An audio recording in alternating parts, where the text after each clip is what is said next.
Welcome to my channel. আজকের এই ভিডিওতে আমরা যে ক্লাসটা নিয়ে আলোচনা করব সেটা হচ্ছে ওয়েস্ট বেঙ্গল পুলিশ কনস্টেবল 2018। 2018-র দুটো পরীক্ষা হয়েছিল ওয়েস্ট বেঙ্গল পুলিশ কনস্টেবলের। কি কি দুটো পরীক্ষা হয়েছিল? একটা হয়েছিল নর্মাল কনস্টেবল, আর একটা হয়েছিল লেডি কনস্টেবল। ঠিক আছে, এই যে নর্মাল কনস্টেবল আর লেডি কনস্টেবল দুটোরই মেন পরীক্ষাটা হয়েছিল, পরীক্ষায় ইংলিশ থেকে কোশ্চেন এসেছিল। ঠিক আছে, তো আজকের যে নর্মাল কনস্টেবল, যেটা ছেলে এবং মেয়ে দুজনেই অ্যাপ্লাই করেছিল, সেই কনস্টেবলের মেন পরীক্ষায় যত ইংলিশের কোশ্চেন এসছে প্রায় প্রায় 25টা মতন ইংলিশের কোশ্চেন এসেছিল। সেই 25টা কোশ্চেন এই ভিডিওতে আমরা ডিসকাস করব। ঠিক আছে, Nilabja sir English research and development, এটা আমার ইউটিউব চ্যানেল। তোমরা সবাই চ্যানেলটাকে সাবস্ক্রাইব করো এবং প্রচুর প্রচুর লাইক এবং শেয়ার করো। আর ইংলিশ ল্যাঙ্গুয়েজকে তারা জল খেয়ে ইংলিশ ল্যাঙ্গুয়েজকে কেউ যদি বেসিক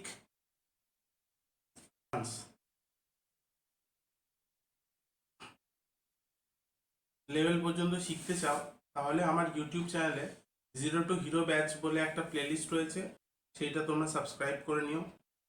সেই প্লেলিস্টটা তোমরা সেভ করে নিও এবং তাতে day to day regular video আছে। তোমরা ভিডিওগুলো দেখে তোমাদের ইংলিশ ল্যাঙ্গুয়েজের বেসিক থেকে তোমাদের ক্লিয়ারটা করে নিও। ঠিক আছে, এর পাশাপাশি ওয়েস্ট বেঙ্গল সিভিল সার্ভিসের প্রতি বছর যে প্রিলিমস পরীক্ষা হয় তাতে 25টা করে ইংলিশের কোশ্চেন আছে। এই 25টা কোশ্চেন এবং তার অ্যান্সার প্রিভিয়াস ইয়ার কোশ্চেন এই চ্যানেলে এই প্লেলিস্টে হচ্ছে আপলোড করা হয়। ওয়েস্ট বেঙ্গল পুলিশ কনস্টেবল এখন হচ্ছে। ঠিক আছে, আর বলবো যে হোয়াটসঅ্যাপ এবং টেলিগ্রাম আমার গ্রুপ রয়েছে, যেটা এই ভিডিও ডেসক্রিপশন বক্সে দেওয়া থাকবে। তোমরা এই গ্রুপটাকে জয়েন করে নিও। ঠিক আছে, চলো আজকের ভিডিও তাহলে শুরু করা যাক। দেখো, লক্ষ্য করো, কালিটা চেঞ্জ করে নি। হ্যাঁ,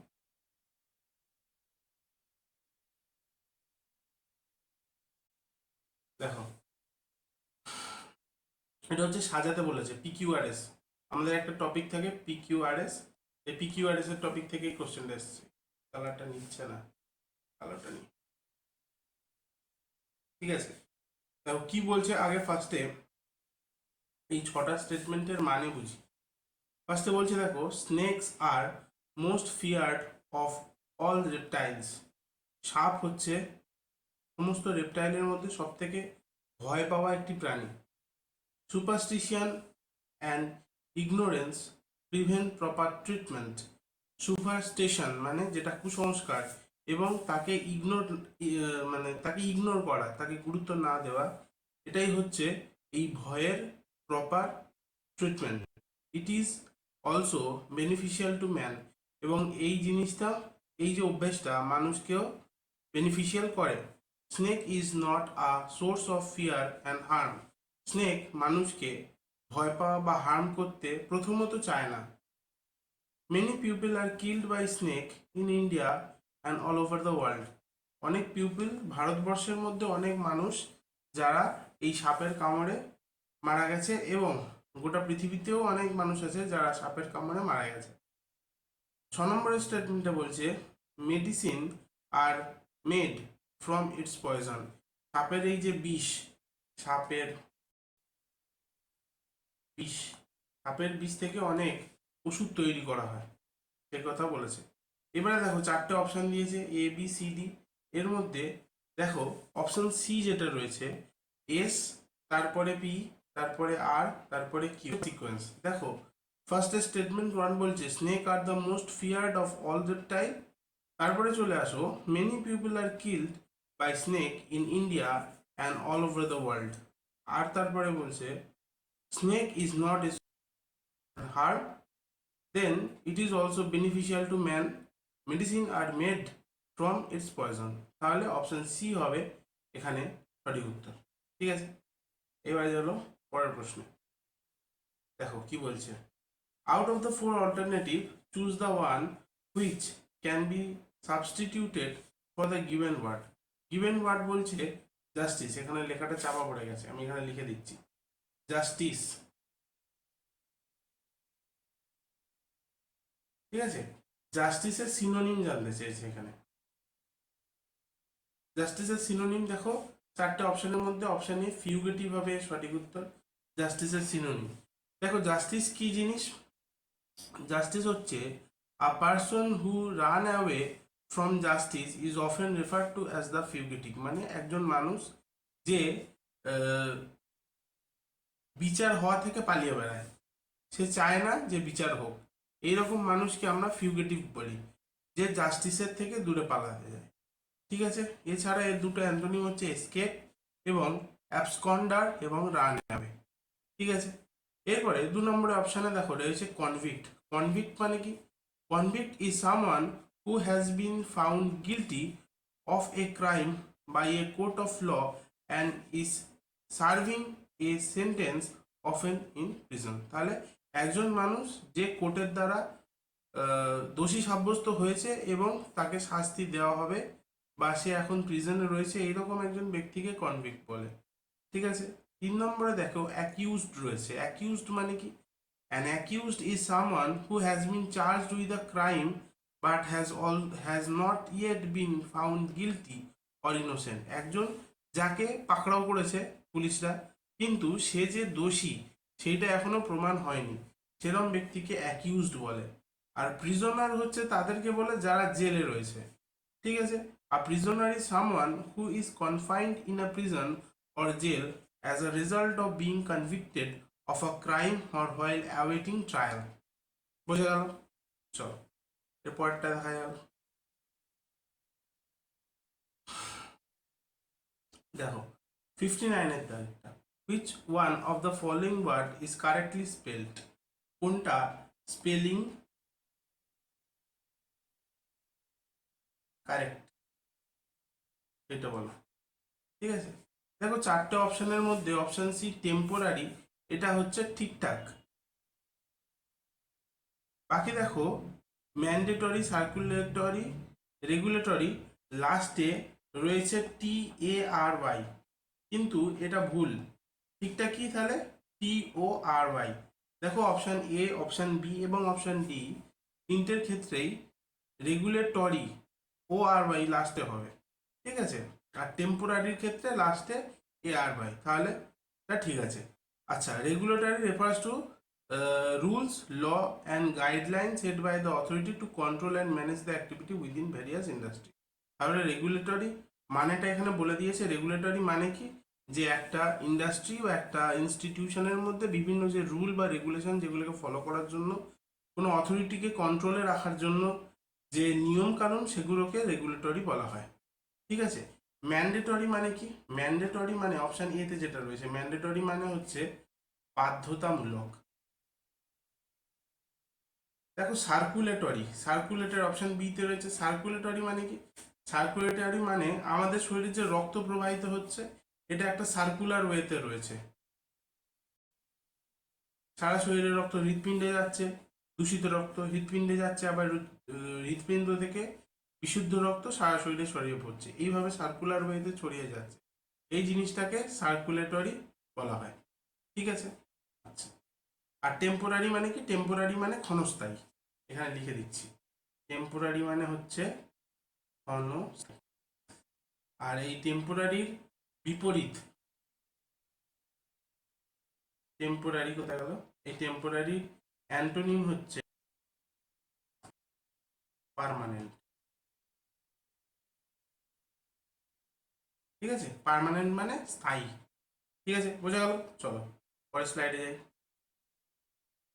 দেখো কি বলছে, out of the alternative choose the one which can be substituted for the given sentence that which is unclear. এইটার মানে কি? যেটা ক্লিয়ার নয় সেটা কি? দেখো এই চারটে অপশন রয়েছে, ডাউটলেস, আনসার্টেন, কন্ট্রোভার্সিয়াল, অ্যাম্বিগিউয়াস। তাহলে এখানে অ্যাম্বিগিউয়াস হবে সঠিক উত্তর। ঠিক আছে, যেটা ক্লিয়ার নয় সেটা হচ্ছে অ্যাম্বিগিউয়াস। ঠিক আছে, দেখো এই যে অ্যাম্বিগিউয়াস ওয়ার্ডটা, তার সিনোনিমগুলো আমি এখানে লিখেছি। তোমরা একবার চোখ বুলিয়ে নাও, সেটা হচ্ছে অ্যাম্বিগিউয়াস, ভেগ, অবসকিওর, আনসার্টেন, ইনডিস, কনফিউজিং, ক্রিপ্টিক, নেবিউলাস। বুঝা গেল? চলো, আচ্ছা, এই যে বাকি বাকি তিনটে অপশন রয়েছে তার মানে দেখো, ডাউটলেস মানে কি? ডাউট থাকা, কোনো কিছুর প্রতি ডাউট থাকা, ঠিক আছে।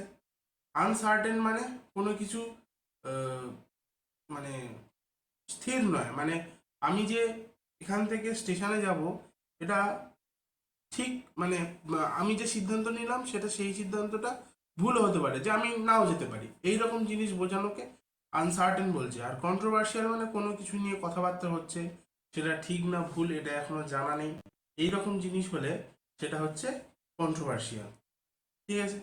চল, আচ্ছা, দেখো, she paid a flying visit to Mumbai to see her ailing father. তাহলে এইলিং ফাদার মানে কি? আহ, দুস্থ দুস্থ বাবা। একজন ব্যক্তি, তার বাবা দুস্থ বা অসুস্থ হয়ে পড়েছে, যে কিনা মুম্বাইতে থাকে, সে গিয়ে দেখে আসতে চাইছে। এই যে ফ্লাইং ভিজিট, এটার মানে হচ্ছে শর্ট ভিজিট। দেখো চারটে অপশনের মধ্যে তাহলে কি হবে? সারপ্রাইজ ভিজিট হচ্ছে না, এই দেখো 2 নম্বরে রয়েছে শর্ট ভিজিট, তাহলে ফ্লাইং ভিজিট হচ্ছে 2 নম্বরে short visit. A very short visit to the correct is the correct answer. Short, তাহলে ভেরি লং ভিজিট হবে না। ওয়েন্ট বাই এরোপ্লেন, এ কথাও হচ্ছে না, সে হয়তো নিজের গাড়ি করে গেল, তাড়াতাড়ি দেখে চলে এলো, কিন্তু সে যে এরোপ্লেন ইউজ করেছে সে কথাটা তো এখান থেকে বোঝা যাচ্ছে না। ফ্লাইং ভিজিট হতেই পারে, কিন্তু তার মানে এরোপ্লেন থাকবে এটা কখনো নয়, ঠিক আছে। তাহলে অপশন বি হবে এখানে সঠিক উত্তর। আচ্ছা, মনে রাখো কয়েকটা পরপর, আচ্ছা বলেই দিই, ঠিক আছে। দেখো, the police team patrol the area, took the victim to the hospital where he was declared brought dead. এটার মধ্যে এরর কারেকশন খুঁজে বার করতে হবে। এরর কারেকশন, ঠিক আছে। দেখো, অপশন থ্রিতে যেটা রয়েছে, হোয়ার হি ওয়াজের পরে ভার্বের, যেহেতু এটা একটা পাস্ট পারফেক্টের কথা নিয়ে আসছে, তাই এখানে ওয়াজের পরে ডিক্লেয়ার্ড না হয়ে এটা হবে ডিক্লেয়ার্ড, ঠিক আছে, লাস্টে ইডি হবে, তাহলে অপশন সিটা এখানে হবে এরর। পরেরটা দেখো, talking about his Padmashri award, the actor said he did not want to accept it as there was people in the industry who deserve it more than him. দেখো, এই সেন্টেন্সটার ক্ষেত্রেও আগের মতনই সেম ভুল রয়েছে। সেটা হচ্ছে, দেখো, হু এর পরে এটা যেহেতু আগে ওয়্যার রয়েছে, সেই হেতু এটা ডিজার্ভ না হয়ে এটা হয়ে যাবে ডিজার্ভড। বোঝা গেল? তাহলে এটা অপশন সি। চলো পরেরটা। ওকে, দেখো, monsoon this year is expected to arrive on Indian mainland 5 day later than the normal day. দেখো, এখানে এই যে মনসুন রয়েছে, পার্টিকুলারলি একটা কোনো ইয়ারের কথা উল্লেখ করছে, তাই জন্য মনসুনের আগে একটা দি বসবে, তাহলে the monsoon, the monsoon this year is expected to arrive on the Indian mainland 5 day later than normal day না হয়ে এটা হয়ে যাবে ইউজুয়াল ডে। বোঝা গেল? তাহলে অপশান এ এবং অপশান সি দুটো পার্টেই ভুল আছে। এবারে পরীক্ষার সময় এই হচ্ছে অপশান সি যেটা, সেইটা উত্তরটা নিয়েছে, ঠিক আছে। চল পরেরটা দেখা যাক। দেখো, বলছে কি, consumers are set to be spoil for choice as smartphone maker compete with one another with flagship launch at attractive price. এখানে দেখো, এখানে দেখো প্রিপোজিশনে এরর রয়েছে। কোন পার্টটায়? ফার্স্ট পার্টটায়। দেখো, consumers are set to be spoil for choice না হয়ে এটা হবে বাই চয়েস, বাই চয়েস, ঠিক আছে। তাহলে অপশন এটা হবে এখানে ভুল পাঠ। ঠিক আছে, চলো 47 এর দাগে।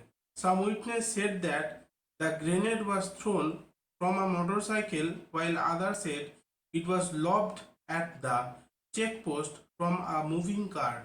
তাহলে এখানে ভুলটা কোথায় আছে সেটা বলো। আচ্ছা, এইটা দেখো 47 এর দাগেরটা। Some witness said the grenade was thrown from a motorcycle where others said, দেখো এখানে একজন এবং আরেকজন অনেকজনের কথা বলা হচ্ছে, তাই জন্য এখানে উইটনেসের সাথে উইটনেসেস এস ইএস যুক্ত হবে। এটা তাহলে কি হবে? উইটনেস। বুঝা গেল? চলো 47 হলো। 48 এর না, এবারে 44 এর দেখেন। দেখো কি বলেছে, out of the four alternative choose the one which can be substituted for the given word. Incapable of making error, যে ভুল করতে অক্ষম, ভুল করতে পারে না, ঠিক আছে, এরকম একজনকে বলা হবে ইনফেলিবেল। ঠিক আছে, আচ্ছা এরপরে দেখো ইনকরিজেবল। এর মানে কি? ইনকরিজেবল মানে সামান who is unable to B corrected, reformed or improved. এমন একজন যাকে ঠিক করা সম্ভব নয়, এরকম মানুষকে বোঝানো হচ্ছে ইনকরিজেবল। ঠিক আছে, এরপরে অপশন সি তে দেখো ইরিপেয়ারেবল, মানে হচ্ছে something that cannot be repair, restore or correct. এমন একটা বস্তু যেটা কখনো রিপেয়ার করা সম্ভব নয় বা কারেক্ট করা সম্ভব নয়। ঠিক আছে, ইরোনাস মানে কি? ইরোনাস মানে হচ্ছে containing error or mistake, incorrect or inaccurate. কোনো কিছুর মধ্যে ভুল রয়েছে, মিস্টেক রয়েছে, এইরকম জিনিস বোঝানোর জন্য আমরা এরোনাস কথাটা ব্যবহার করে থাকি। ঠিক আছে, চল এরপরে কি বলছে। ওকে, এখানে দাঁড়া এগুলো মুছে দিই।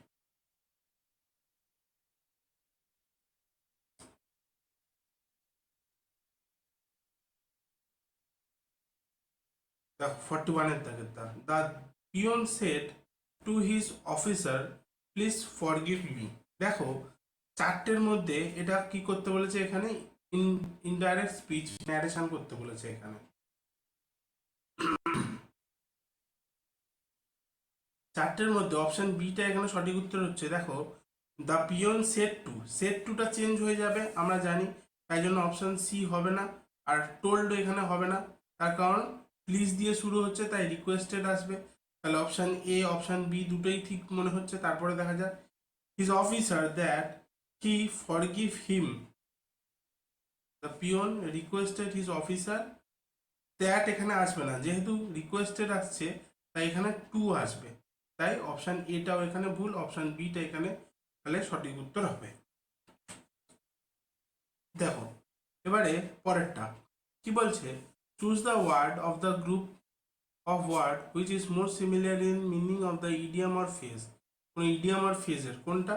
The doctor said that the patient has turn the corner. Turn the corner মানে কি? The patient is out of danger. কোনো একটা পেশেন্ট কোনো ক্রিটিক্যাল কন্ডিশনে রয়েছে, সেখান থেকে সে রিকভার করতে শুরু করছে, এইরকম কন্ডিশন বোঝানোর জন্য এই কথাটা টার্ন দ্য কর্নার এই কথাটা ইউজ করা হয়। তাহলে অপশন সি হবে এখানে সঠিক উত্তর, the patient is out of danger.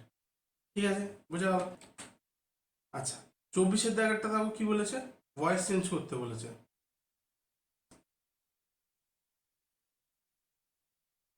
দেখো বলছে the invigilator was reading out of the instruction. তাহলে এখানে অবজেক্ট কি? The instruction. তাহলে সেন্টেন্সও দ্য ইনস্ট্রাকশন দিয়ে শুরু হবে। দেখো সবগুলোতেই দ্য ইনস্ট্রাকশন দিয়ে রয়েছে। তারপরে দেখো কি বলেছে, ইনস্ট্রাকশন এখানে প্লুরাল, তাহলে কি হবে? ওয়াজের জায়গায় ওয়্যার বসবে। দেখো অপশন সি এবং অপশন ডি তে ওয়্যার নেই, হ্যাড দিয়ে শুরু হচ্ছে, তাহলে এই দুটো তো প্রথমেই বাদ চলে গেল, পরপর রয়েছে। এরপরে দেখো রিডিং রয়েছে, তাহলে রিডিংটা চেঞ্জ হয়ে একটা বিইং কথা আসবে, যেটা কেবলমাত্র 1 নম্বর অপশন এ তে রয়েছে। তাহলে অপশন এটা এখানে সঠিক হবে, বিটা ভুল হয়ে গেল। ঠিক আছে, চলো।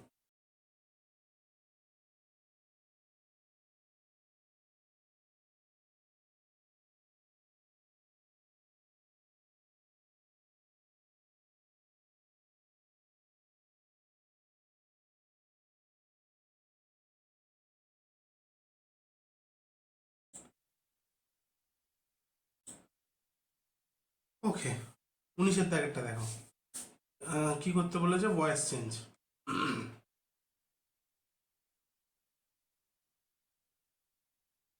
ঠিক আছে, দেখো, দার্জিলিং গ্রোস টি। ঠিক আছে, তাহলে সিম্পল সেন্টেন্স, তাহলে অবজেক্ট হচ্ছে টি, তাহলে টি দিয়ে শুরু হবে। দেখো অপশন বি লেট দিয়ে শুরু হচ্ছে, এখানেই ফার্স্টে কেটে গেল।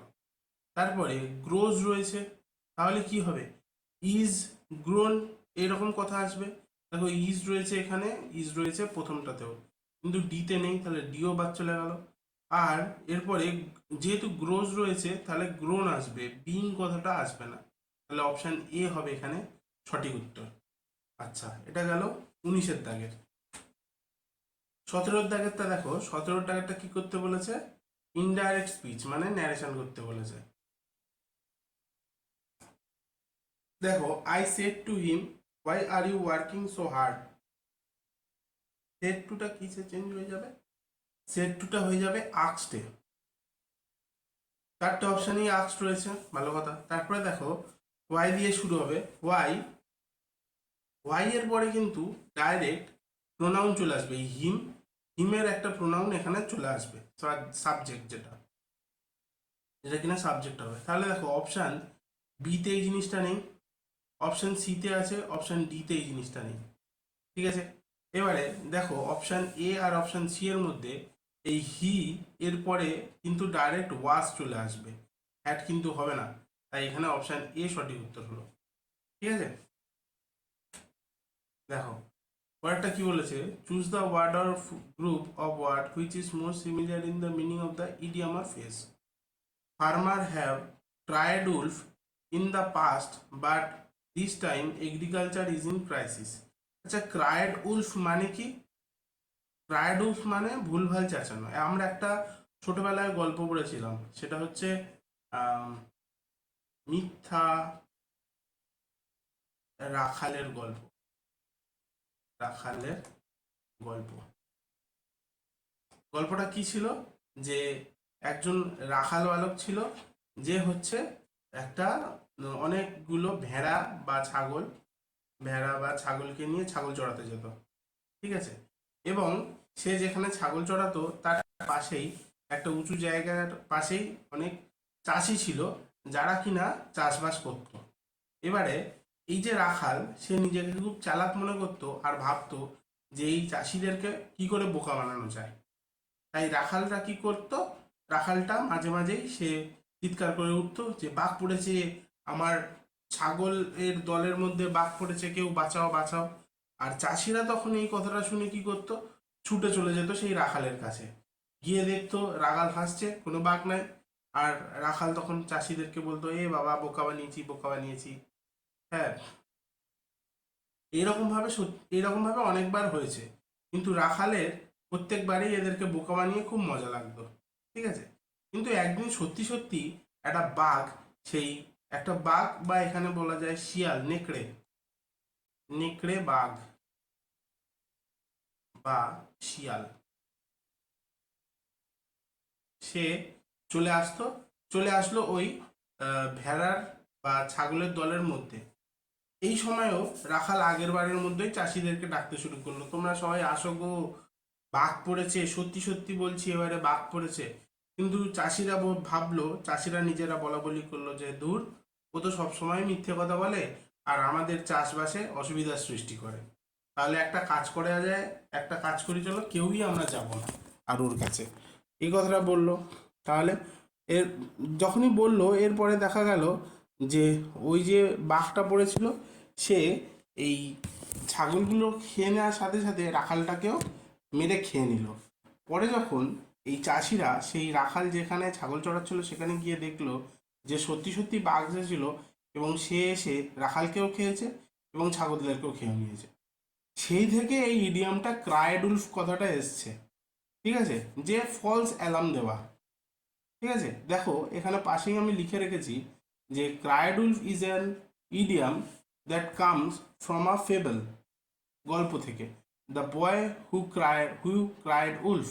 ইট means the raise of false alarm or to repeatedly lie or exaggerate to the point that people no longer believe you, even when you are telling the truth, তুমি সত্যি কথা বললেও তোমাকে বিশ্বাস করবে না, এরকম পরিস্থিতি। এবারে দেখো 14 দাগেরটা বলেছে যে কারেক্ট স্পেলিং কোনটা, স্পেলিং কারেক্ট করতে বলেছে। দেখো অপশান এ লিউটেন্যান্ট, এটা কিন্তু সঠিক উত্তর। ঠিক আছে, বেশি ডিসকাস করলাম না, এটাই হচ্ছে সঠিক উত্তর। দেখো স্পেলিংটা ভালো করে দেখে নাও, LIEUTENANT, লিউটেন্যান্ট। ঠিক আছে, পরেরটা দেখো, হি shows great ability dash mathematics, এখানে প্রেপোজিশন বসাতে হবে, preposition, fill in the blanks with the preposition। তাহলে হি shows great ability in mathematics হবে। ঠিক আছে, এখানে যদি টু থাকতো তাহলে আরও শুনতে ভালো লাগতো, কিন্তু এই চারটের মধ্যে ইন কথাটা সঠিক উত্তর হবে, কারণ আমরা প্রেপোজিশন পড়ার সময় দেখেছি সাবজেক্টের আগে, সাবজেক্টের আগে আমরা ইন বসাই, তাই তো, তাই জন্য এখানে ইন হবে। প্রেপোজিশনের ক্লাস যারা যারা করনি তারা এই আমার 0 to hero এই ব্যাচটায় চলে যেও, এই চ্যানেলের প্লেলিস্টে তোমরা গিয়ে এই প্লেলিস্টটা পাবে আমার এই চ্যানেলে গিয়ে, সেখানে গিয়ে এখানে গিয়ে এই প্রেপোজিশন টপিকটা আমি ডিটেলসে ডিসকাস করেছি, সেটা তোমরা দেখে নিও। দেখে নিলে এই জিনিসগুলো তোমাদের কাছে খুব ইজি হয়ে যাবে। ঠিক আছে, এমন কোনো টপিক রয়ে নেই যেটা আমি প্রেপোজিশনে ডিসকাস করিনি। ঠিক আছে, তোমরা একটু দেখে নিও শুধু। দেখো পরেরটা কি বলেছে, এখানে টেন্স করতে বলেছে। টেন্সের তোমরা আবারও বলি যে 0 to hero এই প্লেলিস্টটায় চলে যাও, যেটা আমার ইউটিউব চ্যানেলে গিয়ে পেয়ে যাবে। আমার YouTube channel Nilabja sir English research and development, যেখানে গিয়ে এই 0 to hero এই প্লেলিস্টটা তোমরা দেখতে পাবে। সেখানে গিয়ে টেন্সের দুটো ক্লাস রয়েছে, সেই দুটো ক্লাস তোমরা করে নাও, তোমাদের কাছে এই জিনিসটা খুবই ইজি হবে। তোমাদের মনে হবে ওয়েস্ট বেঙ্গল পুলিশ দিতে গিয়ে এত সোজা প্রশ্ন, তোমরা যে এইবারে 10 নম্বরের ইংলিশ রয়েছে, 10-এর মধ্যে 10 তোমরা আমার এই চ্যানেলটাকে রেগুলার ফলো করো। ঠিক আছে, দেখো 10 নম্বরের প্রশ্ন কি বলেছে, they are dash any message from my friend since he moved to Delhi, তাহলে কি হবে, অপশন সিতে দেখো হ্যাজ নট বিন, তাহলে এখানে কি হবে, they are has not been any message from my friend since he move to Delhi. ঠিক আছে, আমার বন্ধুর কাছে থেকেও কোনো মেসেজ আসেনি সে দিল্লিতে চলে যাওয়ার পরে। বুঝে গেল? আচ্ছা 9 দাগেরটা দেখো, a thorough search of the aircraft was carried dash in the airport, তাহলে এখানে দেখো ক্যারেটের সাথে আমরা জানি কি প্রেপোজিশন বসে, ক্যারেটের সাথে আউট বসে। দেখো সেরকমভাবে দেখলে ক্যারেট অফ বসে, ক্যারেট অন বসে। ঠিক আছে, কিন্তু এখানে যেটা হবে সেটা হবে হচ্ছে ক্যারিড আউট। ক্যারিড আউট মানে কি, ক্যারিড আউট মানে হচ্ছে to execute a complete task or activity. It implies that a specific action or operation has been conducted or implemented। কোনো একটা কাজ কমপ্লিট করা, এই যেরকম জিনিস বোঝানোর জন্য ক্যারিড আউট এই ফ্রেজাল ভার্বটা বা এই ফিক্স প্রিপোজিশনটা আমরা ইউজ করি। আচ্ছা যদি ক্যারিডের সাথে অফ বসতো, এই যে 2 নম্বর অপশানে রয়েছে না অফ, তাহলে যদি আমরা ক্যারিড অফ কথাটা ব্যবহার করতাম, ক্যারিড অফ মানে to successfully accomplish and manage something, specially something in difficult. কোনো একটা ডিফিকাল্ট টাস্ককে ম্যানেজ করা, এরকম জিনিস বোঝাকে তাকে আমরা ক্যারিড অফ বলি। ক্যারিড অন কি, carried on means to continue doing something, কোনো একটা কাজ করছিলে এবং সেখানে তোমাকে সেই কাজটা আরও করে যাওয়ার জন্য বলা হলো, এরকম জিনিস বোঝানোর জন্য আমরা যে ফিক্স প্রিপোজিশনটা ইউজ করি সেটা হচ্ছে ক্যারিড অন। ঠিক আছে, ক্যারিড অ্যালোন বলে কোনো ওয়ার্ড হয় না, তাই এটা আমি ডিসকাস করলাম না। ঠিক আছে, চলো পরের প্রশ্নে যাওয়া যাক। দেখো 8-এর দাগেরটা কি বলছে, Sachin was standing dash me, এটা কি হবে, standing beside Sachin was standing beside me. The correct answer is beside. The sentence talks about Sachin's position relevant to the speaker. Beside is a preposition used for showing the preposition for one person or thing compared with another. It suggests that Sachin is next to or at the size of the speaker. তাহলে স্পিকারের পাশে রয়েছে এরকম জিনিস বোঝানোর জন্য beside কথাটা ব্যবহার করা হয়। ঠিক আছে, বিসাইডস কিন্তু হবে না, তার কারণ আচ্ছা থাক, সেটা তোমরা আমার ওই ফের এই জিনিসটা কি সেটা বোঝানোর জন্য তোমাদের আবারও বলি যে জিরো টু হিরো ব্যাচে চলে যাবে, এখানে গিয়ে প্লেলিস্টে গিয়ে ভার্ব খুঁজবে। ভার্বের দুটো ভিডিও রয়েছে, ভার্ব 1 ভার্ব 2। এই ভার্ব 2তে গিয়ে এর এক্সপ্লানেশনটা তোমরা পেয়ে যাবে। ঠিক আছে, এখানে আমি প্রিভিয়াস ইয়ার কোশ্চেন করাচ্ছি, এই জিনিসটা নিয়ে বেশি ডিসকাস করলাম না। ঠিক আছে, চলো। ওকে, সাতের দাগেরটা দেখো, my sister and dash are please to accept your invitation. তাহলে এখানে দেখো চারটে অপশান দিয়েছে, মাইসেলফ এবং আই মাইসেলফ তো হবেই না, মিও হবে না, এখানে আমরা আই বসাই, যেটা কি না একটা নমিনাল কেস। আমরা ওই জিরো টু এর ক্ষেত্রে আমি বলবো জিরো টু হিরো প্লেলিস্টে চলে যাও, গিয়ে নাউন খোঁজো। নাউনের একটাই ক্লাস রয়েছে, বেশিক্ষণের না, 30 মিনিটের মধ্যেই ভিডিওটা। এখানে চলে গিয়ে নমিনাল, নাউনের অনেকগুলো কেস করানো আছে, তার মধ্যে নমিনাল কেস খুঁজবে। খুঁজলে তোমাদের এই জিনিসটা ডিটেলসে তোমরা শিখে নিতে পারবে যে আমি এখানে এই ড্যাশের মধ্যে আই বসালাম, মি কেন বসালাম না। ঠিক আছে, তো দেখে নিও। আর এখানে তাহলে সঠিক উত্তর কোনটা হচ্ছে, সঠিক উত্তর হচ্ছে আই। ঠিক আছে, দেখো 3-এর দাগেরটা, ভয়েস। ঠিক আছে, you need to clean your shoes properly. ঠিক আছে, কি করতে বলেছে, ভয়েস চেঞ্জ। তাহলে আমার অবজেক্ট কি, অবজেক্ট এখানে হচ্ছে ইয়োর শুজ। ঠিক আছে, তাহলে ইয়োর শুজ দিয়ে কোনটায় শুরু হচ্ছে, প্রথমটায় তো শুরু হচ্ছে না, বাকিগুলোতে ইয়োর শুজ রয়েছে। তারপরে নিড টু রয়েছে, তাহলে কি হবে, নিড টুই বসবে, তারপরে একটা বি ভার্ব বসবে। তাহলে দেখো বাকিগুলোতে কিন্তু এই জিনিসটা নেই, আর চলে এসছে, তাহলে হবে না, সিটি বিসি এগুলো হবে না, তাহলে অপশান ডি হবে এটা সঠিক উত্তর। Your shoes need to B cleaned properly. এবারে চলে আসো আজকের লাস্ট কোশ্চেন। ঠিক আছে, লাস্ট কোশ্চেন করার আগে বলে দিই, আমার channel Nilabja sir English research and development, এখানে তোমরা ওয়াটারমার্ক দেখতে পাচ্ছ। এই চ্যানেলটা যারা যারা এখনও সাবস্ক্রাইব করোনি তারা সাবস্ক্রাইব করে নিও এবং প্রচুর প্রচুর শেয়ার করো। ঠিক আছে, যাতে যাদের প্রয়োজন তারা যেন এই চ্যানেলটাকে সবার কাছে পৌঁছে যায়।